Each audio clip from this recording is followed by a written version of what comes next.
ஐந்து கரத்தனை ஆனை முகத்தினை இந்தின் இளம்பிறை போலும் ஈற்றனை நந்தி மகந்தனை ஞான கொழுந்தனை புந்தியில் வைத்தடி போற்றுகின்றேனே. வணக்கம். நம்ம ஜோதிட சொந்தங்கள் எல்லாருக்கும் வணக்கம். இப்போது மறைவு ஸ்தானங்களை பற்றி ஒரு வீடியோ வந்திருந்தது. அதாவது 6, 8, 12ஆம் இடம் அப்படிங்கிறது மறைவு ஸ்தானம் அப்படின்றோம். அப்போ மறைவு ஸ்தானத்தில் இருக்கக்கூடிய கிரகங்களும் அல்லது 6, 8, 12ஆம் இடத்ததிபதியும் கெடுதல் மட்டும்தான் பண்ணுவாங்களா அப்படின்னாக்கா அப்படிலாம் பண்ண மாட்டாங்கப்பா, யோகமும் செய்வாங்க. அந்த 6, 8, 12ஆம் அதிபதியினுடைய திசையில் பெரிய கோடீஸ்வரனான எத்தனையாவது இருக்கான். அப்பேற்பட்ட யோக பாக்கியத்தை கொடுக்கக்கூடிய திசையும் அந்த பாவமும் இருக்குது. அப்படிங்கிறத நம்ம நிறைய எக்ஸ்பிளைன் பண்ணியிருந்தோம். அதுக்கு நிறைய கமெண்ட்ஸ் வந்திருந்தது. யூஸ்வலாக கமெண்ட்ஸ் படித்து ரொம்ப நாள் ஆச்சு. அதனால் இன்றைக்கி கமெண்ட்ஸ் ரிப்ளைக்கு போகலாம் அப்படிங்கிற மாதிரியான ஒரு ஐடியாவில் அதற்கான கமெண்ட்ஸ் எடுத்துட்டோம். அதில் ஒருத்தர் டெல்மியா அப்படின்னு ஓடிருந்தார். இதுக்கு மேலே பழைய ஜாதகம் கிடைக்கலையா அப்படின்னு இருந்தார் ஒரு நண்பர். அதாவது பழைய ஜாதகம் புதிய ஜாதகம் அப்படிங்கிறத காட்டிலும் நமக்கு விஷயம் தானே ரொம்ப முக்கியம். அது யார் ஜாதகமாக இருந்தால் என்ன, எப்போ வந்த ஜாதகமாக இருந்தால் என்ன. ஆனால் அந்த 800களில் பிறந்த ஜாதகத்திலையும் இந்த விதி ஒத்து போகுது. கிட்டத்தட்ட 100 வருஷத்துக்கு மேலே, அதாவது நம்ம சமகாலங்களில் சொல்கிறேன், ஏன்னா இது 1000 வருஷத்துக்கு மேலே ஒத்து போகிற விஷயங்களாக இருக்கும். 100 வருஷத்துக்கு மேலே எடுத்துக்கிட்டா கூட இந்த விதி ரொம்ப கரெக்டாக பொருந்துது அப்படிங்கிறதுக்கு இது ஒரு நல்ல எடுத்துக்காட்டு. நீங்கள் அப்படி பாசிட்டிவாக எடுத்துக்கங்களேன். அடுத்தது வணக்கம் ஜின்னு ஒரு நண்பர் கொடுத்துருந்தாரு. 6ஆம் திசை உரிச்சு உப்பு கண்டம் போட்டது தான் மிச்சம். 16/7/72 8:11 AM தருமபுரியில் 2004 பிளாட் வாங்கி 2014 வீடு கட்டி குருதிசை குருபுத்தி தவிர 14 ஆண்டுகள் பரதேசம். தற்போது வீட்டை விற்று வாடகை வீட்டில் உள்ளேன். இனி அடுத்தது சனி திசை. மாரகாதிபதி வீட்டில் அமர்ந்து திசை நடத்தும் சனி தெருமுனையில் நிறுத்த போறாரா தெரியவில்லை. பல வருடமாக நான் உங்கள் தொடர்பில் உள்ளேன். பல பதிவில் எனக்கு ஒரு தெளிவு கிடைக்குமா என்று பல நாட்கள் நினைப்பதுண்டு. அதற்கு கூட எனது காலம் ஒத்து போகவில்லை அப்படின்னு ஒரு பாயிண்ட் கொடுத்துருந்தாரு. இப்போ 72 ஜூலை மாதம் 16ஆம் தேதி அப்படின்னு சொல்லி கொடுத்துருந்தாரு. 16 ஜூலை 72 14 16 தெரியலையா, இருங்க செக் பண்ணி பார்ப்போம். 16 ஜூலை 1972 அப்படின்னு கொடுத்துருந்தாரு. Time 8:11 AM Dharmapuri.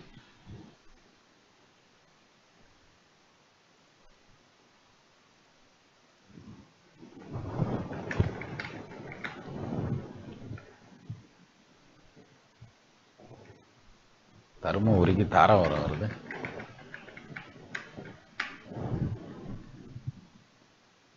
தருமபுரி. சரி, இப்போ பார்ப்போமா. இந்த நீங்கள் கேட்ட இந்த ஜாதகம் தான். அதாவது உங்களுக்கு லக்னமாக வந்திருக்கிறது கடக லக்னம், ராசியாக வந்திருக்கிறது கன்னி ராசி, ஜென்ம நட்சத்திரமாக வந்திருக்கிறது உத்திர நட்சத்திரம் வந்திருக்கு சார். நீங்கள் கொடுத்துருந்தது என்னென்னு கொடுத்துருந்தீங்கன்னா அதையும் இதுலேயே வச்சு படிப்போம். அதாவது 2004 பிளாட் வாங்கி 2014 வீடு கட்டி குருதசை குருபுத்தி தவிர 14 ஆண்டுகள் பரதேசம் அப்படின்னு சொல்லி கொடுத்துருந்தார். இதை 2014 இவருக்கு டெஸ்டிங் பீரியட் ஆரம்பம் அப்படிங்கிற மாதிரியான பாயிண்டில் கொடுத்துருந்தாருன்னு எடுத்துக்கலாமா. 2014 அப்படின்னா கிட்டத்தட்ட குரு தசையில் சனி புத்தி. இந்த குரு யோகத்தை செய்வாரா அப்படிங்கிறதான் கேள்வி. சார் லக்னத்துக்கு 6ஆம் இடத்துல குரு உட்காந்துருக்கார் சார். மூல நட்சத்திரம் கேது சாரம் வாங்கி நிற்கிறார் சார். இப்போ இந்த குரு பண்ண வேண்டிய பலன்களை எல்லாம் கேது பண்ணுவார். கேது கூட யாரெல்லாம் இருக்காங்களோ அதெல்லாம் காலி பண்ணிடுவார். அதாவது கேது கூட செவ்வாய் நிற்கிறார். மேலும் விளக்கமே தேவையில்லை. சொத்து பத்து நிற்கிறது கஷ்டம், ஏன்னா செவ்வாய் நீசம் அங்கே. அது இல்லாமல் கூட சூரியன் நிற்கிறார். 2ஆம் பாவாதிபதி தனாதிபதி அவர். அப்போ பொருளாதாரத்தை கம்ப்ளீட்டாக காலி பண்ணணும். நல்ல வேலை உங்களுக்கு குடும்பத்தில் டிஸ்டர்ப் பண்ணலை, பொருளாதாரத்தை தான் காலி பண்ணிச்சு. அடுத்தது புதன். புதன் 3/12க்கு அதிபதி. அப்போ நிம்மதி இழந்து போயிடுவீங்க, தூக்கம் இல்லாமல் போயிருந்திருக்கும், மன தைரியத்தை விட்டுருவீங்க அப்படின்ற மாதிரியான ஒரு பாயிண்ட்டு. இந்த குரு 6ஆம் பாவத்தில் போய் நின்று 6ஆம் பாவாதிபதி ஆட்சி பெற்ற நிலையில் நின்னா யோகத்தை செய்வார் அப்படிங்கிறது விதி. ஆனால் இங்கே என்ன பஞ்சாயத்து நடந்திருக்கு அப்படின்னா 6ஆம் இடத்ததிபதி தான் 6ஆம் இடத்துல ஆட்சியாக தான் இருக்கார், யோகத்தையும் செய்யணும். அவர் வக்கரம் ஆயிட்டார், அவயோகத்தை பண்ணிட்டார். சார் இதை விட இன்னொரு முக்கியமான விஷயம் உங்கள் ஜாதகத்தில் கவனிக்க வேண்டிய விஷயம் என்னென்னா, இந்த 4ஆம் பாவாதிபதினு எடுத்துட்டா யாரு சார்? சுக்கிரனா. அந்த சுக்கிரன் செவ்வாய் நீசம் பெற்றவன் சாரம் வாங்கி ஆட்சி ஆகிறார். அப்போது அவர் வந்து ஆட்சியாக இருக்க மாதிரி தெரிகிறாரே தவிர மற்றபடி ஆட்சியெல்லாம் ஒன்றும் கிடையாது.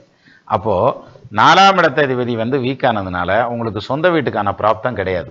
எனக்கு தெரிஞ்ச ஒரே ஒரு விஷயம் என்னென்னா, நீங்கள் இதே இது சொத்தை உங்கள் பேரில் எழுதாமல் உங்கள் மனைவி பேர்லையோ அல்லது வேறு யாராவது ஒருத்தர் பேரில் எழுதியிருந்தீங்கன்னா மேபி அது விற்காமல் கூட காப்பாற்றிருக்கலாம். ஏன்னா உங்களுக்கு சொந்த வீட்டில் குடியிருக்கிறதுக்கான பிராப்தம் ரொம்ப கம்மி. அப்படியே நீங்கள் சொந்த வீட்டில் குடியிருந்தாலும் ஒழுகிற வீட்டில் குடியிருக்கணும், அல்லது வசதி குறைவான வீட்டில் குறுகலான இடங்களில் தான் குடியிருக்கிற மாதிரி இருக்கும். வசதியான வீடுகளில் இருக்கிறதுக்கான அமைப்பு இந்த ஜாதகத்தில் அவ்வளோ ஸ்ட்ராங்காக சொல்லலைங்கிறதையும் அதில் முக்கியமாக கவனிக்க வேண்டிய பலன். சரியா? அப்போது நம்ம ஜாதகம் பிரமாதமான ஜாதகம், ஆனாலும் நான் ரொம்ப சிரமப்பட்டு போனேன் அப்படின்ற மாதிரியான பாயிண்ட்டுங்கிறது வந்து நம்ம கணிப்பில் வேணால் தவறு இருக்கலாம் சார், மற்றபடி தவறு வர்றதுக்கான வாய்ப்பு இல்லை அப்படிங்கிறத சொல்லலாம். மிக்க நன்றி. அடுத்தது வந்து வணக்கம் குருஜி, இவன் ஷாமி நாமக்கல் அப்படின்னு கொடுத்துருந்தாரு. பூந்தோட்ட காவல்காரன் சின்ராஸ் போச்சுரா, இது நல்லா இருக்கே. கமலா 6, 8, 12 மறைவுஸ்தானம் என்று மட்டும் சொல்கிறீங்க, ஆனால் 3ஆம் இடத்தை மறைவுஸ்தானம் என்று சொல்ல மாட்டீங்களா? அப்போ 3ஆம் இடம் மறைவுஸ்தானம் இல்லையா? பதில் சொல்லுங்கள் அப்படின்னு சொல்லி கட்டளை போட்டிருந்தாரு. உடனே கூடவே ஒருத்தர் கூடுதலாக 3ஆம் இடம் மறைவுஸ்தானம் இல்லை அப்படின்னு போட்டிருந்தாரு. அப்படி இல்லை சார், மறைவுஸ்தானம் தான். ஆனால் 6ஆம் இடத்தை போலையோ 8ஆம் இடத்தை போலையோ 12ஆம் இடத்தை போலையோ அது மறைவு கிடையாது. 12ஆம் இடம் 8ஆம் இடம்லாம் முழுமையான மறைவு. 6ஆம் இடம்ங்கிறதும் முழுமையான மறைவுனாலும் 8, 12ஓட கம்பேர் பண்ணால 6 சம்வாட் பெட்டர். ஆனால் 3ஆம் இடம்ங்கிறது அவ்வளவு கடுமையான மறைவு இல்லை.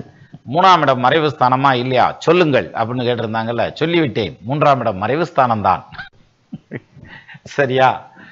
அடுத்தது வந்து வணக்கம் சொல்லியிருந்தாங்க, மகர லக்னம் மேஷம் அப்படின்னு சொல்லி ஏதோ கொடுத்துருக்காங்க.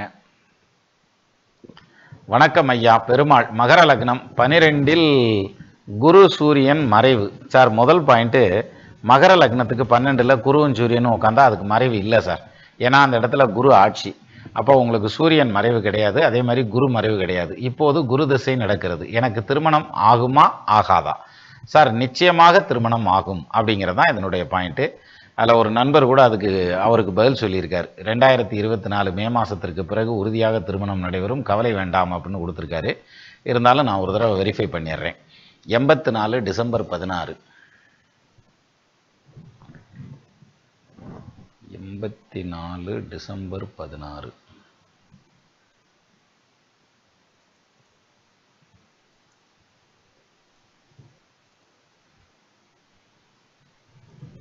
சரி, 10/5 காலை சேலம் மாவட்டம்னு கொடுத்துட்டாரு.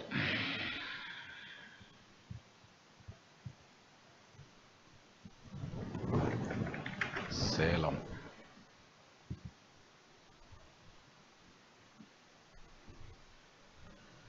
சேலம் அமெரிக்கா சேலம் தான் நிறைய சேலம் வருது, இந்தியா சேலத்தை காணோம். சரி,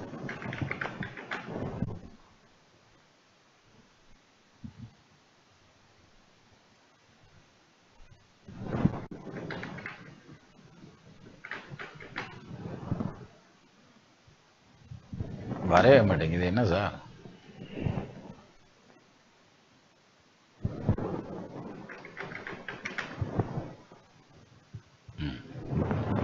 அதாவது பேக் ஸ்பேஸ் போகணும் போல இருக்கு.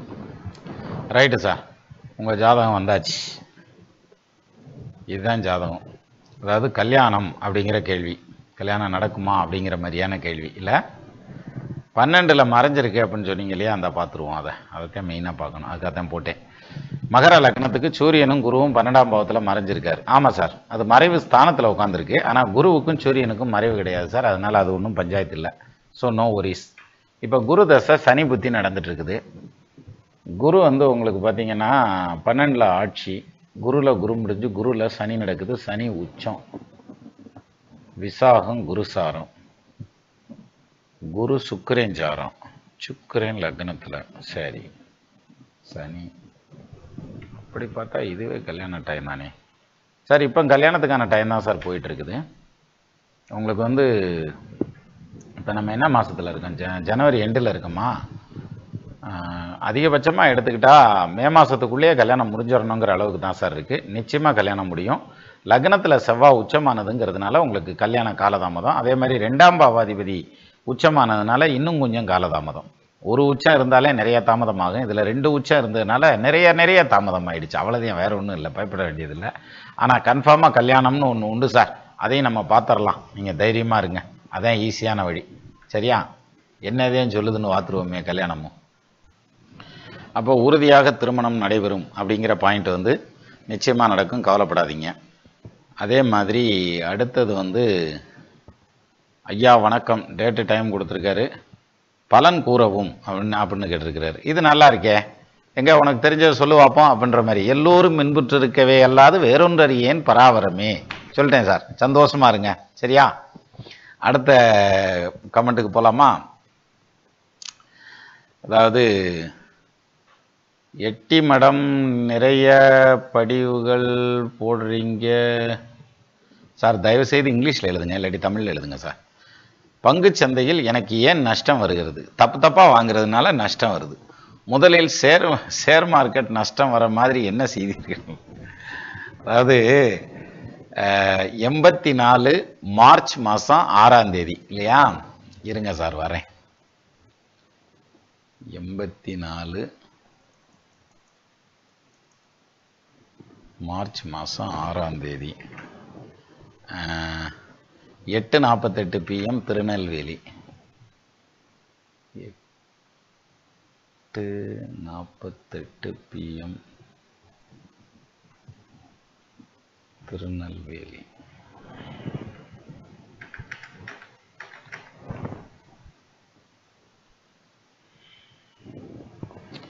ரைட்டு, நேராக இந்த ஜாதகத்துக்கு போவோமா? ஏப்பா பங்கு சந்தையில் எனக்கு நஷ்டம் வருது அப்படின்னு ஒரு கேள்வி கேட்டிருந்தீங்க. லக்னம் வந்து கன்னியா லக்னம், ராசி வந்து மேச ராசி, ஜென்ம நட்சத்திரம் வந்து அஸ்வினி நட்சத்திரம், சந்திர தசை சுக்கிர புத்தி போயிட்டுருக்கு.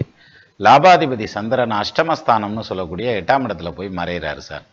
அப்போ லாபஸ்தானாதிபதி மறைஞ்சா லாபம் வந்து உங்களுக்கு குறையத்தானே செய்யும் சந்திர தசையில். அதுவும் வந்து சந்திர தசை பிகினிங்காக இருந்தால் பரவாயில்ல, முடிகிற ஸ்டேஜ் வந்துருச்சு, வர்ற ஆகஸ்ட் மாதம் முடியுது. இன்னொன்று, இப்போ சுக்கிரனுடைய புத்தி நடக்குது சார். இப்போவும் சொல்கிறேன் சார், இந்த சுக்கிர புத்தி, இதை அடுத்து வரக்கூடிய சூரிய புத்தி, இது ரெண்டுலேயும் நீங்கள் ஷேர் மார்க்கெட்டுக்குள்ளே இருந்தீங்கன்னா வர்ற ஆகஸ்ட் மாதம் 4ஆம் தேதிக்குள்ளே பெரிய அளவில் பொருளாதாரத்தை இழக்க வேண்டி வரும். அதனால் you should be away from the share market immediately as soon as possible. இது ஃபர்ஸ்ட் பாயிண்ட். அடுத்த 2வது பாயிண்ட்டு, நெக்ஸ்ட் வர்றது செவ்வாதசை வருது. 3/8க்கு உண்டான அட்டமாதிபதி அவர் விசாக நட்சத்திரம், குருசாரம் வாங்கி நிற்கிறார், குரு ஆட்சியாக நிற்கிறார். நிச்சயமாக செவ்வாதசையில் இந்த கேம்பிளிங் ஜெயிக்கும். அப்போ செவ்வாதசையில் குரு புத்தியிலிருந்து உங்களுக்கு ப்ராஃபிட்டபிளான பீரியடு ஆரம்பம். செவ்வாதசை குரு புத்திங்கிறது வந்து பார்த்திங்கன்னா ஆல்மோஸ்ட்டு 2026 ஜான்வரி ஆன்வர்ட்ஸ் வருது சார். அப்போ 2026 ஜனவரியிலேருந்து உங்களுக்கு ஷேர் மார்க்கெட் வந்து ஹைலி ப்ராஃபிட்டபிளாக இருக்கும். நான் சொல்கிறது வந்து ப்ராஃபிட்டபிள் கிடையாது, ஹைலி ப்ராஃபிட்டபிளாக இருக்கும் அப்படிங்கிற மாதிரியான பாயிண்ட்டு. இந்த இடத்துல செவ்வாய் சனி சேர்ந்திருக்கே தனஸ்தானத்தில், அப்போ அது பாதிக்காதான்? அந்த பாயிண்ட்டுக்குள்ளே போகாதீங்க நீங்கள். என்ன காரணம்னா, செவ்வாய் சனி காம்பினேஷனில் சனி உச்சம். அது மட்டும் இல்லாமல் ஆட்சி பெற்றவனுடைய சாரம் வாங்கின செவ்வாய். அது மட்டும் இல்லாமல் அவர் அஷ்டமாதிபதி, திடீர் தனவரவை கொடுக்கக்கூடியவர். ஸோ செவ்வாய் உங்களுக்கு சக்ஸஸ் ஆகும். இப்போ இனி ஃபர்தராக நடக்கிற ஆகஸ்ட் வரைக்கும் நீங்கள் இன்வெஸ்ட்மெண்ட் வச்சுருந்தீங்கன்னா செமத்தியாக வாங்குறதுக்கான அமைப்பு இருக்குது sir. So be careful, you should be away from the பங்குச்சந்தை. அடுத்தது வந்து Sundaravadivel, my life is very hard, what can I do now? I am very hard work everywhere, I am before own comes my job, but I come Dubai, hard work when come back, good fortune. Sundaravadivel, morning 3:20, 7:30, எல்லேரி Rajinikanth, date of birth only. எனக்கு ஒன்றும் புரியலை sir. அதாவது 12/12ங்கிறது ரஜினிகாந்தோடைய date of பர்த்தாக இருக்கலாம், அது பிரச்சனை இல்லை. நீங்கள் வந்து எந்த ஊரில் பிறந்தீங்க அப்படின்றத அந்த டீட்டெயிலை கொடுக்கல சார். பட் இருந்தாலும் வெளிநாட்டில் இருக்கிறீங்க. My life is very hard, what can I do now? I am very hard work everywhere, I am before own comes my job, but I come Dubai. ஓ, சொந்த தொழில் ட்ரை பண்ணி துபாய் போயிட்டீங்க. Right. 87 December 12. இருங்க வரேன். 87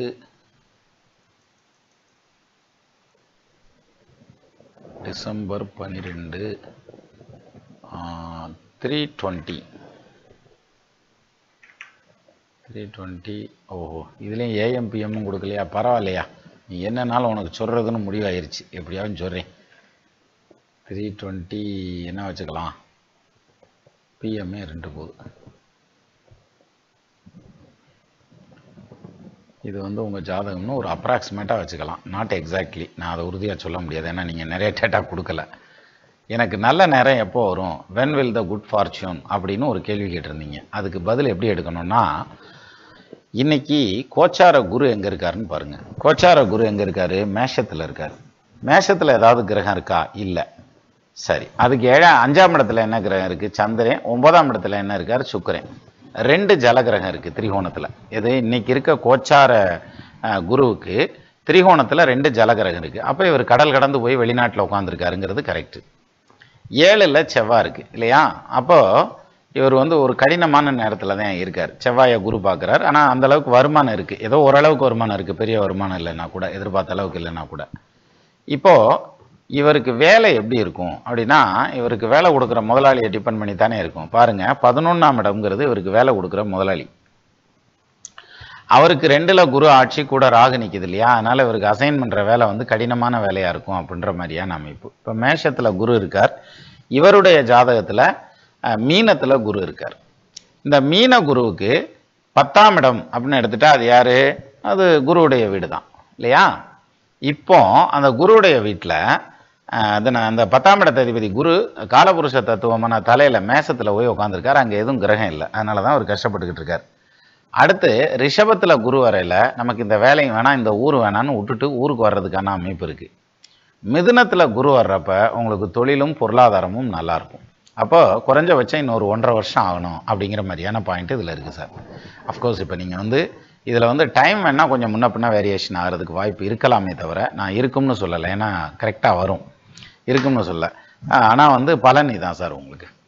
கூடுமான வரைக்கும் comment ஓடையில் கொஞ்சம் தெளிவாக பார்த்து போடுங்க. சரி, அடுத்தது விபரீத ராஜயோகம் போல் உள்ளது. என்ன வித்தியாசம் சார்? ராஜயோகம் அப்படிங்கிறது நிறையா பொருளாதாரத்தை கொடுத்துரும், திருப்பி அதை எடுத்துகிட்டு போகாது. விபரீத ராஜயோகம்ங்கிறது கம்ப்ளீட்டாக எடுத்துட்டும் போயிடும். கொடுக்குறப்ப கொடுத்துட்டு எடுத்துட்டும் போயிடும். இந்த ஜாதகங்கள் வந்து விபரீத ராஜயோக ஜாதகங்கள் அல்ல, எல்லாம் ராஜயோக ஜாதகங்கள் தான். Morarji date of birth 29 February அப்படின்னு போட்டு வருஷத்துக்கு ஒரு கொஷின் மார்க் போட்டிருந்தீங்க. இல்லை சார், வருஷம் கரெக்டு தான். நான் நிறையா டேட்டாஸ் அனலைஸ் பண்ணி தான் போடுறேன். சரியா? சும்மா ஒரு டேட்டாவை மட்டும் வச்சு எடுத்து போடுறதில்ல, நிறைய ரெஃபரன்ஸ் வச்சு தான் எடுத்து போடுறேன். அதனால் மோஸ்ட்லி எனக்கு தெரிஞ்ச வரைக்கும் கரெக்டாக போடுறேன். ஒரு சிலதில் வந்து வேரியேஷன்ஸ் வரும். இந்த மாதிரி பெரிய ரொம்ப ஓல்டு டேட்டாவெல்லாம் எடுக்கிறப்ப வந்து ஒரு இடத்துல கொடுத்துருக்க டேட்டா பர்த்துக்கும் இன்னொரு இடத்துல கொடுத்துருக்கிறதுக்கும் வேரியேஷன் வரும். ஃபார் எக்ஸாம்பிள் வாஜ்பாய் ஜாதகத்தில் அக்யூரேட்டான டேட்டா பர்த்து எடுக்க முடியல, அதனால தான் அதை கொண்டுட்டு வரல. அதுவுமே ஒரு எடுத்துக்காட்டு தான், பட் அதை இதில் காமிக்க முடியலைங்கிறதுக்கு அது ஒரு காரணம். அடுத்தது வந்து அருண் கொடுத்துருக்காரு. ஐயா, உங்கள் பதிவு கடந்த 5 வருடமாக நான் பார்த்து வருகிறேன். உங்கள் ஜாதக பதிவு நிறைய முரண்பாடு உள்ளதாக தோன்றுகிறது. காரணம், 3 வருடங்களுக்கு நேர் எதிர்மயமாக கூறுவது போல் தோன்றுகிறது. தவறு இருந்தால் மன்னிக்கவும். உண்மைதான். அதாவது நிறையா விதிகளுக்கு வந்து எதிர்மறையாக போகிற மாதிரியான ஒரு தோற்றம் இருக்கும். இது வந்து எப்படின்னா, ஒரு கண்ணாடி டம்ளரில் பென்சிலை போட்டு அப்படி பார்த்தோம்னா எப்படி சார் இருக்கும்? அந்த பென்சில் உடஞ்ச மேனிக்கு இருக்கும் இல்லையா? ஆனால் உடையில இல்லையா? அது மாதிரி இது வந்து வக்ரம் மாதிரின்னு வச்சுக்கோங்களேன். வக்ரம்ங்கிறது ரிவர்ஸ் போகுது அப்படின்னு சொல்லுவாங்க. ஆக்சுவலாக கிரகங்கள் ரிவர்ஸில் வர்றதில்லை, எல்லாமே ஃபார்வேர்டு தான். நம்மளுடைய பார்வையில் அது ரிவர்ஸ் தெரியும், அவ்வளோதான். அது மாதிரி நான் கொடுக்கக்கூடிய விதிகள் வந்து உங்களுக்கு அடாப்ட் ஆகுதா ஆகலையா அப்படிங்கிறத நீங்கள் ஒரு 4 ஜாதகத்தில் அப்ளை பண்ணி பாருங்கள். உங்கள் ஜாதகத்தில் இருந்தால் அதில் அப்ளை பண்ணி பாருங்கள். அது வந்து ஒர்க் அவுட் ஆகுது, அந்த விதி கரெக்டாக வருது, அந்த பலன் கரெக்டாக வருதுன்னா அதை எடுத்துக்கோங்க. வரலைன்னா அதை பற்றி ஒன்றும் டென்ஷனே ஆக வேண்டாம். நான் சொல்கிறதான் சரி அப்படின்னு நான் ஆர்கியூவே பண்ண மாட்டேன். சரியாக வருதா பாருங்கள், ஒத்து வந்தால் எடுத்துக்கங்க. ஒத்து வரலைன்னா உங்களுக்கு எந்த முறை கரெக்டாக வருதோ அந்த முறையை எடுத்துக்கிட்டு பலன் சொல்லுங்கள், பலன் கணிங்க, நல்லாயிருக்கும். சரியா? ஆனால் நீங்கள் இந்த முறையில் கணிச்சு பாருங்கள், இதில் வித்தியாசம் இருக்கும் அப்படின்னு சொல்கிறேன் இல்லையா?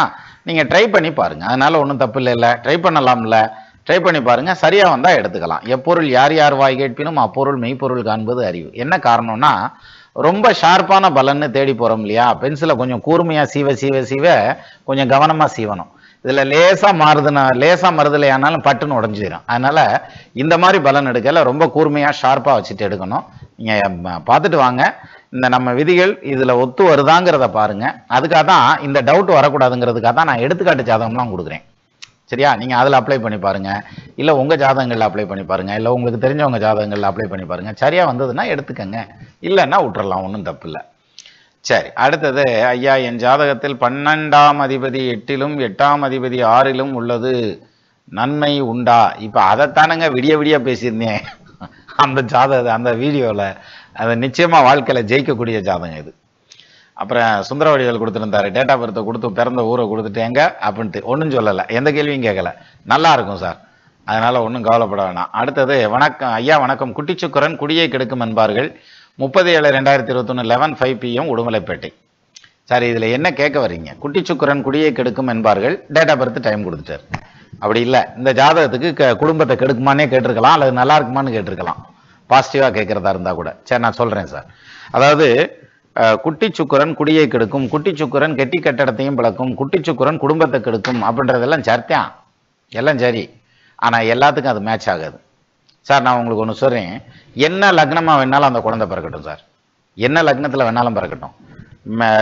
ரிஷபத்தில் சுக்கிரன் இருக்கார், அல்லது துலாத்தில் சுக்கிரன் இருக்கார், அல்லது மீனத்தில் சுக்கிரன் இருக்கார். இந்த 3 ராசியில் சுக்கிரன் இருந்ததுனால் அந்த சுக்கிர தசை நிச்சயமாக அவங்களுக்கு கெடுக்காது. இது முதல் பாயிண்ட். அடுத்தது, சுக்கிரன் வக்ரமாயிருக்கார். சரியா? எந்த லக்னமாக வேணாலும் இருக்கட்டும், அந்த குழந்தைக்கு சுக்கிரன் வக்ரமாயிருக்கார். வக்ரமான சுக்கிரனோட ராகுவோ கேதுவோ சேர்ந்திருக்கார், அந்த சுக்கிர தசை கெடுக்காது. ரைட்டா? இன்னொரு பாயிண்ட் இருக்குது, எது? இந்த சுக்கிரனை குரு பார்க்கிறார், அப்போ அதனுடைய பாதிப்பு இருக்காது. சரி, அடுத்தது இன்னொரு விடுதல் இருக்கு. அதாவது அந்த சுக்கிரனை லக்னாதிபதி லக்னத்துக்கு 5க்கு அதிபதி அல்லது 9க்கு அதிபதி பார்க்குறாருன்னு வைங்க, அப்பவும் அந்த பாதிப்பு இருக்காது. பட் என்ன பிரச்சனைனா, நான் சொன்னதுல 100% பாதிப்பு இல்லாமல் அது யோகமாக வேலை செய்யும், ஆட்சியாக இருக்கல. அதுக்கு அடுத்து சொன்னதுல 75% யோகமாக வேலை செய்யும், 25% நியூட்ரலாக தான் இருக்கும். அதுக்கு அடுத்து சொன்னதுல 50-50 வேலை செய்யும். சரியா? இந்த கடைசியாக கொடுத்தேன் பார்த்தீங்களா, அதில் லக்னாதிபதியோ 5க்கு அதிபதியோ 9க்கு அதிபதியோ தொடர்பு கொண்டு இருக்குனாக்கு, பார்த்துருக்கு, சேர்ந்துருக்குன்னா அவங்களுக்கு அதனால உயிராபத்து வராது, பொருளாதாரத்தில் சிரமமும் இடம் விட்டு இடம் மாறுதல்களும் இருக்கும். இதெல்லாம் இல்லாமல் அந்த சுக்கிரன் நீசமாயிட்டார், அல்லது இந்த சுக்கிரன் வக்ரமாகல, ராகு கேதுவோட சேர்ந்திருக்கார், அல்லது சுக்கிரன் சனியோட சேர்ந்து சனி வக்ரமாகிறார். சனி வக்ரமாகலன்னா பிரச்சனை இல்லை, வக்ரமாகிறார் அப்படின்னா அந்த குடும்பத்தை பிரித்து வைக்கிறதுக்கான வாய்ப்புகள் உண்டு. ஸோ எல்லாமே ஒரே மாதிரி எடுத்துக்க முடியாது. சுக்கிரதசை அப்படின்னாக்கா, சார் சுகர் போட்டு சாப்பிட்டா ஆபத்துன்றான், எல்லாத்துக்குமே ஆபத்து. பிறந்த குழந்தைக்கு சுகரை போட்டு கொடுத்தாத்தையும் குடிக்கும், இல்லாட்டி காரி அம்மா மூஞ்சில திப்பிடும். அதனால அந்த இது எந்த இடத்துல இது ஆப்ட் ஆகும், எந்த இடத்துல பொருந்தாது அப்படிங்கிறத பார்த்து தான் நம்ம அந்த சுக்கிரதசை நல்லா இருக்குமா நல்லா இருக்காதான்னு சொல்ல முடியும். அதுக்கு கேள்வியாவது நீங்கள் நல்லா கேட்டிருந்துருக்கலாம், கேள்வியை கேட்காம விட்டிய. சரி, அடுத்தது, அந்த காலத்து ஜாதகம் வாக்கிய பஞ்சாங்கம் தானே, அவை சரியாகத்தானே உள்ளது, அப்புறம் என்ன திருக்கணிதம் தான் சிறந்தது என சில ஜோதிடர்கள் கூறுவது ஏன்? அதாவது மேடம், நம்ம இந்த சர்ச்சைக்குள்ளே கண்ணன், இந்த சர்ச்சைக்குள்ளே நம்ம போகக்கூடாது. ஏன் போகக்கூடாதுன்னா, நமக்கு நிறைய வேலை இருக்குது. நம்ம இந்த சர்ச்சையை தீர்க்கிறேங்கிற இந்த பஞ்சாயத்துக்கு நான் ஜெம்ப தூக்கிட்டு வர்றேன் வாங்கப்பான்னு சொல்லி கூடவே போகக்கூடாது. ஏன் போகக்கூடாதுன்னா, ஃபர்ஸ்ட் பாயிண்ட்டு, இந்த கேள்வியை கேட்ட கண்ணன் சார், உங்களுக்கு ஜாதகம் எதுனா பஞ்சாங்கம் கணிக்க தெரியாது. இதில் பெரிய மேட்டர் என்ன தெரியுமா? எனக்கும் தெரியாது. இப்போ நான் மட்டும் இப்போ பந்தாவா உட்காந்துக்கிட்டு உனக்கு தெரியாது அப்படின்னு நான் சொல்லலை. எனக்கும் பஞ்சாங்கம் கணிக்க தெரியாது, உங்களுக்கும் பஞ்சாங்கம் கணிக்க தெரியாது. நம்ம 2 பேரும் இது சரியா அது சரியான்னு எப்படி முடிவு பண்ண முடியும்? நான் தெரியாமல் கேட்குறேன். அதனால அந்த பஞ்சாங்கம் கணிக்கிறவங்க இருக்காங்கல்ல சார், இப்போ பாருங்க, இது சரி அது சரின்னு சோசியாரந்தேன் சண்டை ஓடுறானே தவிர, எங்கேயாவது பஞ்சாங்கம் கணிக்கிறவங்க சண்டை ஓட்டு பார்த்துருக்கீங்களா? ஒருத்தருக்கு ஒருத்தர் ஃபேஸ்புக்கில் மோதிக்கிறாங்களா, அல்லது வேற எதுலையும்? ஒன்றும் கிடையாது. அவங்கவுங்க வேலையை பார்க்குறாங்க. அது மாதிரி நம்ம வேலையை பார்த்தாலே போதுமானது. அதை விட்டுட்டு இதுதான் சரி அதுதான் சார், ஒருத்தருக்கு பாவக்காய் குழம்பு பிடிக்கும், ஒருத்தருக்கு உருளைக்கிழங்கு குழம்பு தான் பிடிக்கும். ஸோ அவங்கவுங்களுக்கு பிடிச்ச பாட்டு போகிறாங்க. அதனால என்ன இருக்குது, நம்ம அதெல்லாம் தடை சொல்ல வேண்டியதில்லை. திருக்கணிதம் பார்க்குறவங்க சந்தோஷமாக அதை பார்க்கட்டும், தவறு இல்லை. பாக்கியம் பார்க்குறவங்க திருப்திகரமாக பார்க்கட்டும், அதே பார்க்கட்டும். அதனால என்ன இருக்கு, ரெண்டையும் சந்தோஷமாக பாருங்க. அதாவது நான் பார்ப்பது சரியான முறை அப்படிங்கிறது மனசுல இருந்தா போதுமானது. ஆனா நான் பார்க்கறது மட்டும்தான் சரி, நீ பார்க்கறது தப்பு அப்படின்னு போறோம் பாருங்க, அங்கதான் பிரச்சனை ஆரம்பம். நீ பார்க்கறதும் சரியா இருக்கும், சரியா வருதா பார்த்துக்கங்க, வந்ததுன்னா ஃபாலோ பண்ணிட்டு போங்க. அதனால என்ன இருக்கு, என்னைக்கு சரி வரலையோ அன்னைக்கு மாறினா போகுது. எனக்கு சரி வரலன்னா நான் மாறுறேன், உங்களுக்கு சரி வரலன்னா நீங்க மாறுங்க. அதனால என்ன இருக்கு, அவ்வளவுதான் சார். இது ரொம்ப சிம்பிளான விஷயம். இதை போட்டுக்கிட்டு கட்டி உருளவே வேண்டியதில்லை, தேவையே இல்லை. ரைட், நன்றி. அடுத்தது சார், நிறைய 6, 8, 12 பதிவுகள் போட்டுக்கிட்டு வர்றீங்க. அதனால் இந்த ஜாதகத்தை ஐயோ என்னால் படிக்க முடியலப்பா, எனக்கு 64 வந்திருக்கிறீங்க. தமிழ்லையாவது அடிச்சிருக்க வேண்டியதானே சார். நேற்று ஓட வீடியோவுக்கு ஆன்சர் சொல்லுங்கள் சார் அப்படின்னு சொல்லி கொடுத்துருந்தார். நேற்று வீடியோவுக்கு ஆன்சர் சொல்லுங்கவா. சரி, அடுத்தது வந்து வணக்கம் ஐயா, தாங்கள் கூறுவது போல் எனக்கும் 8க்கு அதிபதி 6இல் எனக்கு ஜோதிடம் கற்க விரும்புகிறேன். என்னால் புகழ் வர முடியுமா? நிச்சயமா முடியும் சார். ஈதல் இசைப்பட வாழ்தல் அதுவன்றி ஊதியமில்லை உயிர்க்கு அப்படின்றான். பேரு புகழ் வரணுமா? 89 ஏப்ரல் 3 பார்த்து சொல்கிறேன் சார், கவலைப்படாதீங்க. 89 ஏப்ரல் 3.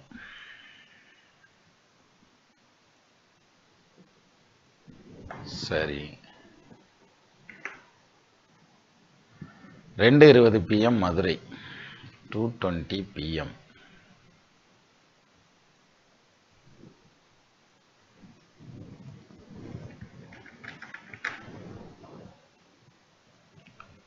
வாங்க ராசா, உங்கள் ஜாதகம் அப்படி என்னதேன்னு சொல்லுதுன்னு பார்க்கலாமா?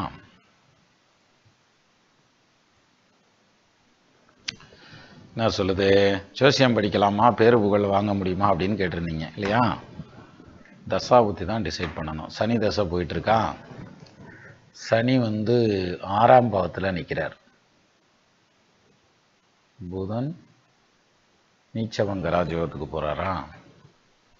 சார் படிங்க சார், நிச்சயமாக புகழ் பெற முடியும், பேர் வாங்க முடியும், ஒன்றும் கவலைப்படாதீங்க. லக்னாதிபதி 8ல் போய் மறைஞ்சிருக்காருங்கிற பாயிண்ட்டுக்குள்ளேயே போக வேண்டாம். நீங்கள் உங்களுக்கு வந்து சுக்கிரன் உச்சம், வித்தை ஸ்தானாதிபதி உச்சம் பெற்ற நிலையில் நிற்கிறாரு.